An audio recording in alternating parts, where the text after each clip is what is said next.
রাজশাহী থেকে কুষ্টিয়ার লালন শাহ মাজার, রবীন্দ্র কুটিবাড়ি, আলাউদ্দিন নগর, মীর মশাররফ হোসেন স্মৃতিবাড়ি, ইবি কিভাবে একদিনে দেখলাম তা নিয়ে থাকছে আজকের ভিডিও। বাসা থেকে বের হই সকাল 5:30। রাস্তায় কিচ্ছু নেই। কিছু দূর হাঁটার পরে রিক্সা পেয়ে আমরা স্টেশনে এসে দেখি আমাদের ট্রেন দাঁড়িয়ে আছে। তো আমি ট্রেনে উঠে পড়ি। ঠিক সকাল 6টায় সাগরদাড়ি এক্সপ্রেস রাজশাহী থেকে ছেড়ে যায় এবং আমাদের যাত্রা শুরু হয়। বাসা থেকে হাঁসের মাংস আর আলু পরোটা নিয়ে গিয়েছিলাম।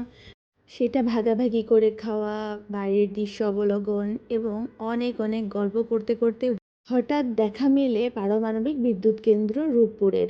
তো এই আঙ্কেলটাই আমাকে ভিডিও করতে দিচ্ছিলেন না। ঈশ্বরদী, ভেড়ামারা, পাকশি পেরিয়ে আমাদের ট্রেন পোড়ারদহ স্টেশনে আসে 8:20-এ। স্টেশনে নেমে আমরা সবার সাথে পরিচিত হয়ে নিই। এরপরে কিছু দূর হেঁটে কাপড়ের দোকানগুলো পর্যন্ত এসে এখানে আমরা সিএনজি নেই, যেটা কুষ্টিয়া শহর পেরিয়ে 25 থেকে 30 মিনিটের মধ্যে ছেউরিয়ার লালন শাহের আখড়া ও সমাধিতে পৌঁছে দেয়। লালন শাহ ছিলেন বিখ্যাত বাউল, সাধক, মরমী কবি, গীতিকার, গায়ক। 1890 সালে তার মৃত্যু হলে তার শিষ্যরা ছেউরিয়ার তার সমাধিকে কেন্দ্র করে আখড়া গড়ে তোলেন। সমাধি চত্বরে তার সমাধির পাশে আরও কিছু সমাধি আছে। সেখানে একটা একাডেমিক ভবন এবং সংগ্রহশালা তারই কিছু জিনিসপত্র নিয়ে গড়ে উঠেছে।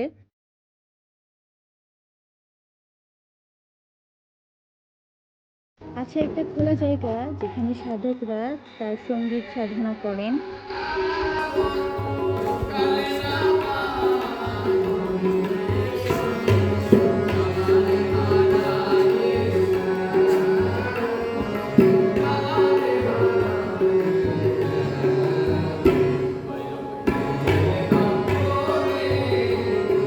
প্রতি বছর পহেলা কার্তিক তার তিরোধান দিবস উপলক্ষে এখানে মেলা বসে। তারই ধারাবাহিকতায় সমাধির আশেপাশে এরকম কিছু কিছু দোকান সারা বছরই খোলা থাকে, যেগুলোতে সব কিছুই হাতে তৈরি জিনিস।